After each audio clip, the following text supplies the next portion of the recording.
Assalamualaikum warahmatullahi wabarakatuh. Dan selamat sejahtera. So untuk video ni saya just nak bagi sedikit ulang kaji bersama anda semua macam mana kita nak mencari roots untuk sesuatu equation. Okay. So untuk equation yang kita akan ulang kaji ni adalah equation kuadratik. So, ni adalah bentuk equation kuadratik. Yang mana equation kuadratik ni disebabkan dia adalah degree 2, bermaksud roots-nya pun biasanya ada 2. Okay, roots tu apa? Roots tu adalah dia punya nilai X yang boleh menjadikan function itu benar. Okay, so maksudnya kalau jeling sikit dekat A ni, okay, macam mana yang dikatakan? Kalau saya kata roots-nya saya kata X sama dengan 3 dengan X sama dengan 2. Saya kena try masukkan dekat nilai X tu dapat tak kosong. Kalau betul dapat kosong, dia adalah roots. Kalau tak dapat kosong, dia bukan roots untuk function itu. Okay? So, untuk roots ni, kenapa nak cakap pasal ni? Sebab knowledge ni perlu untuk anda masuk ke dalam chapter yang seterusnya, iaitu chapter second order differential equation. Jadi, saya kena sebut sedikit. Walaupun sebenarnya student sepatutnya dah tahu macam mana nak cari roots ni dalam algebra ataupun apa-apa kelas matematik sebelum awak register untuk ODE dan juga Engineering Mathematics 2. Okay, sepatutnya dah tahu Saya ni cuma inisiatif saya sendiri saja untuk buat ulang kaji dengan awak. Okay, sepatutnya pelajar dah tahu. Okay, kedua. Pelajar sepatutnya tahu macam mana nak cari roots ni menggunakan kalkulator ataupun menggunakan cara manual.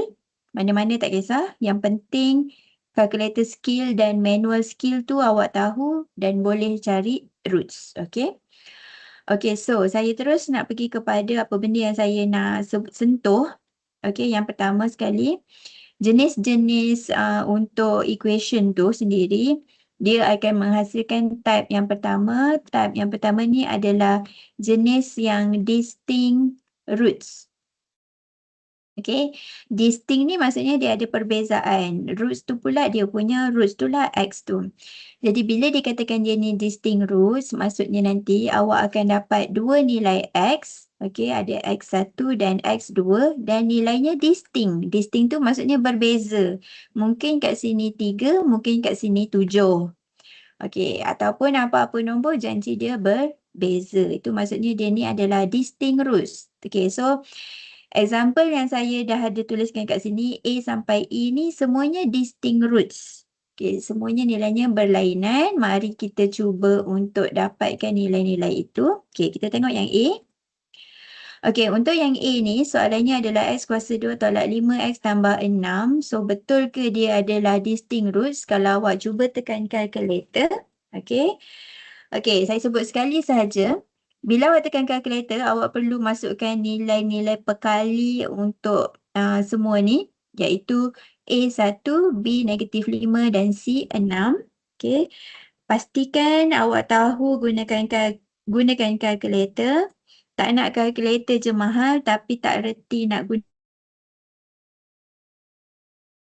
So, kalau tak faham ataupun macam mana nak gunakan kalkulator untuk mencari rules, awak boleh try Google.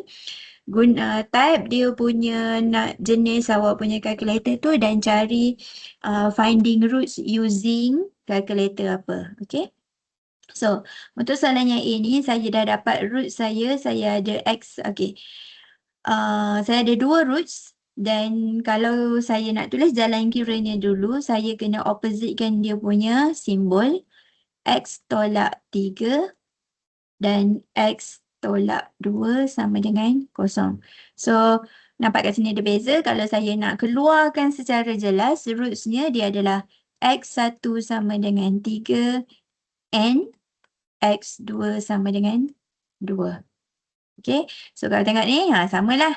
Dia adalah dua roots yang distinct, yang berbeza. Okay. Okay, untuk soalan B, kita try. Untuk soalan B, masukkan lagi roots awak dalam kalkulator. Dan awak akan dapat rootsnya adalah X tolak 2 dan satu lagi adalah X tambah 3 sama dengan kosong. Okay. Dan bila kita tuliskan secara jelas, rootsnya adalah X1 sama dengan 2 dan juga X2 sama dengan negatif 3.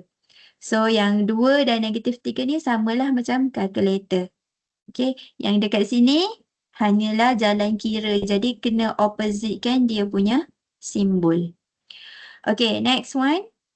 Okay, soalan C dan soalan D awak boleh cuba sendiri. Dan soalan E saya nak sentuh sedikit kat sini. Soalan E, pelajar boleh gunakan kalkulator. Okey, kalau kita gunakan kalkulator, pelajar akan masukkan A1, B0 dan C negatif 4 dan kalkulator akan tuliskan kepada kita X tolak 2 dan X tambah 2 sama dengan kosong. Menjadikan X1 sama dengan 2 dan X2 sama dengan negatif 2. Atau kalau secara manual ni senang je lah. X kuasa 2 tolak 4 sama dengan kosong. X kuasa 2 sama dengan 4. X sama dengan, okay, kita akan square rootkan both side. Dia akan jadi plus minus 2. So, samalah hasilnya. X1 sama dengan 2 and X2 sama dengan negatif 2. Okay, masih lagi ada dua roots yang distinct, yang berbeza. Okay, so ni untuk yang pertama. Okay, untuk type yang kedua. Okay, type yang kedua ni pula namanya type yang kedua ni pula namanya adalah repeated roots. Okay, maksudnya rootsnya berulang. Macam mana dia berulang? Mari kita tengok contoh F. Okay, cuba masukkan nilai-nilai itu ke dalam kalkulator. Kalkulator kita ni, kalau awak punya kalkulator, perhatikan kawasan X dekat jawapan tu, dia cuma tulis X sama dengan je. Dia tak ada tulis X1. Maksudnya dia hanya ada satu saja. So, macam mana cara awak nak tulis dia? Awak boleh gunakan dua cara, iaitu awak tulis je terus X tolak 2. Disebabkan ada satu, tetapi kita tahu dia adalah power tu, maksudnya dia sebenarnya X tolak 2 sama dengan kosong. Repeat. Yang sama, repeat 2 kali. Okey. Dan menghasilkan X sama dengan 2. Perlu tak tulis X1 sama dengan 2 dan X2 sama dengan 2? Tak perlulah, benda yang sama. Jangan ulang-ulang. Okey. Ataupun cara lagi satu, kalau tak nak tulis macam ni, awak boleh juga tulis dia sebagai X tolak 2 kuasa 2 sama dengan kosong. X sama dengan 2. Okey. So, ni walaupun nampak ada satu X-nya, tetapi dia datang daripada roots yang berganda. Walaupun nampak tulis kat sini satu. Tapi jalan kira tu tetap nampak dia ni dekat sini. Nampak kan? Ni ada gandaan. Kat sini pun ada gandaan. Okey. Okey, kita pergi yang G. Okey, masuk kalkulator 169. Kalkulator tulis jawapannya satu je, negatif 3. So, macam mana cara nak tulis? Saya tuliskan kedua-dua cara. X tambah 3, X tambah 3 sama dengan kosong. X sama dengan negatif 3. Atau X tambah 3 kuasa 2 sama dengan kosong. X sama dengan negatif 3. Okey. Okey, untuk soalan H dan I, pelajar boleh cuba sendiri. Okey, nanti awak akan dapat yang berganda juga. Dan juga yang seterusnya adalah yang ketiga, jenis yang ketiga adalah imaginary roots. Okey. So, untuk imaginary roots ni pula, okey, imaginary ingat tak bila kita punya jawapan kita tu dia ada macam ni, negatif 4. So, negatif 4 ni akan menghasilkan negatif ni, negatif 1 darab 4. Apabila square root jumpa dengan negatif 1, dia akan jadi I. Square root 4 pula adalah tambah tolak 2. So, dia akan menghasilkan tambah tolak 2i. Yang ni lah i ni, ada imaginary ni. Okay. Okay, kalau kita gunakan direct yang dekat sini, kita guna calculator. Yang ni senang je lah. Okay, sebab apa calculator dia akan terus bagi kita dia punya nilai. Tak payah fikirlah dia punya ni. Cuma kena perhatikan display calculator tu dengan baik. So, kita ada 1, 4, 5. Okay. Bila awak masukkan dekat calculator, bergantung kepada jenis calculator anda, ada yang directly, okay, calculatornya terus je. Ni paparan calculator, terus je dia tulis. Contohnya macam, okay, kita tengok contoh yang ni lah. 1, 4, 5. Okay. Dia akan terus je bagi dia punya nilai jawapan dia, iaitu berapa ni?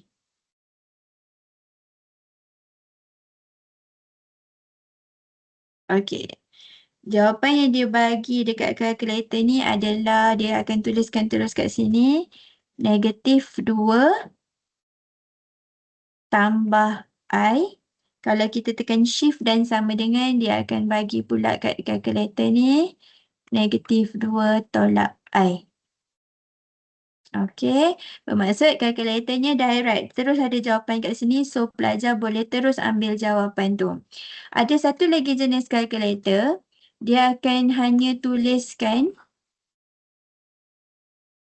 nilainya kat sini -2. Tetapi atas ni ada R, anak panah I. Ni maksudnya ada imaginary. -2 yang terpapar awal ni adalah real number yang depan. Macam mana nak dapatkan imaginary-nya? Kena tekan shift dan sama dengan. Okay, shift dan sama dengan. Nanti dia akan tulis. Okay, kat sini kalau shift dan sama dengan, dia akan buat -1 I. Yang RI ni ada lagi kat sini lah. Dia tak akan hilang selagi kita tak berubah function. Okay. Itu baru X1. X2 nanti kena tekan lagi sama dengan dan dia akan berubah lah. Okay. So, dalam keadaan macam mana pun, mana-mana calculator akan paparkan dia adalah imaginary. Jika dia case imaginary.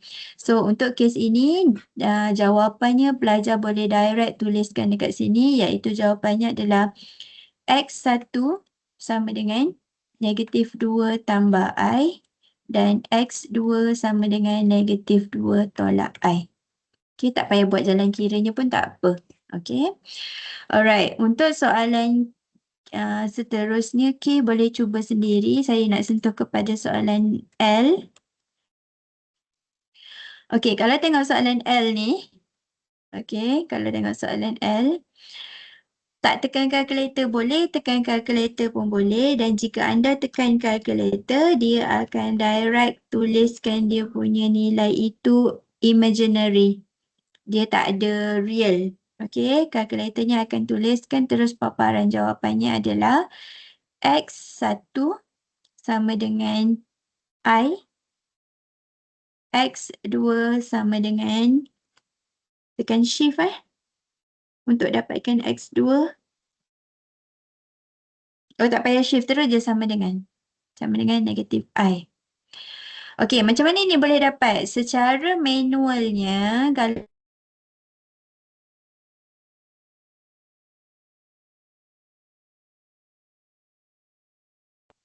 so bila kita square root both side, square root kan sini dan square root kan sini, ni mansuh akan jadi X. Yang ini macam yang saya cakap atas tadi. Okey, ni dia akan ada plus minus. Okey, maksudnya ni dia apa berlaku keadaannya sebenarnya? -1 darab square root 1. So yang depan ni adalah I, ni adalah plus minus 1. Tapi 1 tak payah tulis. So ni adalah I. So ni dah samalah jawapannya. Tapi senang, terus tekan kalkulator sahaja. Okey. Okey, untuk soalan M, kita cuba sikit apa jadi. Dia apa tu? Saya buat kat bawah terus untuk soalan M. Okey, untuk soalan M, jawapannya bila kita tekan kalkulator 1613. Okey, dia akan bagi kita 2, X1 dan X2.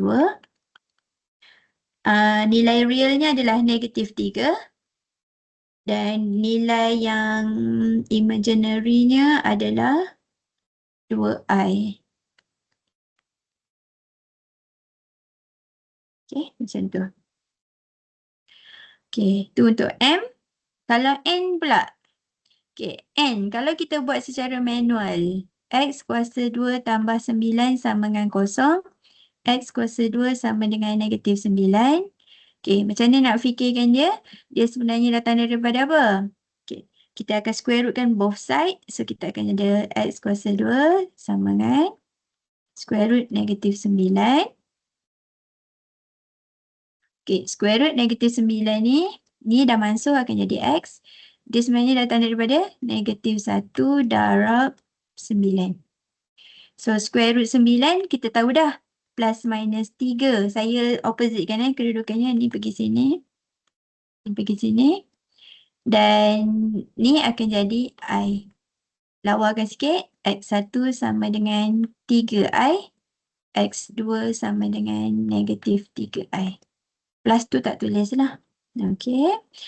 Alright. So, daripada situ, maksudnya sekarang ni, saya nak kenalkan kepada awak yang kita akan ada 3 bahagian untuk roots tu. Yang pertama adalah distinct roots, beza-beza. Yang kedua adalah repeated roots, dia sama tapi dia berganda. Dan yang ketiga ada imaginary. Okay. Dan last sekali, apa akan jadi kalau saya tak guna sebutan X, saya guna sebutan M. Okay. Bila saya guna sebutan M, tak ada masalah. Okay. Still konsep yang sama. Cuma kita guna huruf M lah. Okay. Kenapa saya nak sebut M? Sebab chapter 3 nanti kita akan banyak guna huruf M dalam dia punya kiraan dia. Okay. Saya buat sikit-sikit. Okay. Untuk soalan yang pertama. Okay. Yang pertama. Kita ada 1, -7, 10. So, ini saya dapat kalkulator saya tunjuk ada 2 root. So, solutionnya adalah, saya terus buat kat sebelah dia. Nak guna M ke X? M lah. M tolak 5. M tolak 2 sama dengan 0. So, M1 sama dengan 5 dan M2 sama dengan 2. Okay. Boleh? M je saya bertukar. Okay, yang kedua. Okay, yang kedua pula. Right. Kita ada 1, 8, 16. Okay, yang ni saya dapat 4 sahaja. So, saya punya jalan kira adalah M tambah 4 kuasa 2 sama dengan 0. So, M sama dengan 4. Ni case repeated. M1, M2 dia sama. Jadi, kita tulis satu kali je. Jangan buang masa. Okay. Okay, dan yang terakhir sekali, yang ni pula. 1, 2, 5. Okay. Saya tengok kalkulator saya ada word imaginary. Bermaksud, M1 saya adalah -1 tambah 2I. M2 saya adalah -1 tolak 2I. Okay.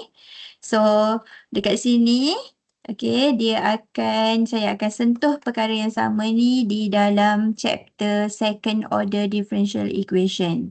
Okay. Jadi, yang kosong-kosong tadi ni boleh try. Okay, boleh try macam mana nak jawab dia. Dan ingat, akan 3 jenis untuk roots ni. Dan juga last sekali, kalau saya ubah jadi huruf M, pening kepala tak? Tak, sebab dah tahu dah dia sebenarnya adalah X sahaja. Okay, so itu sahaja yang saya nak discuss dalam video ni. Sekian, terima kasih.